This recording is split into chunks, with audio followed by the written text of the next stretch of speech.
नमस्कार दर्शक बंधु बंगोपसागर लघुचाप जो समुद्र अशांत मत्स्यजीवी को बारण कला मत्स्य विभाग। तो कौन रही संपूर्ण अपडेट जानिबा ता पूर्व जदि आम चैनल को सब्सक्राइब करना चैनल को सब्सक्राइब कर ऑल नोटिफिकेशन को ऑन कर दियंतु जहा द्वारा आग को एहीपरि अपडेट नोटिफिकेशन सर्वप्रथम पाई परिबे।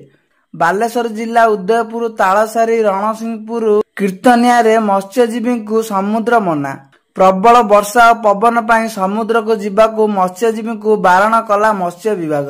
चलित मास 17 तारिख 19 तारिख जाए समुद्र मना। मत्स्य विभाग निर्देश अवमानना कले कड़ा कार्यानुष्ठान नियाजिबो। एने चंदनेश्वर मत्स्य अधिकारी अनंत जेना सूचना देले। सूचना योग्य जे भोगराई ब्लॉक अधीन रही 4टी मत्स्य अवतरण केन्द्र। बंगोपसागर लघुचाप जो समुद्र अशांत रही।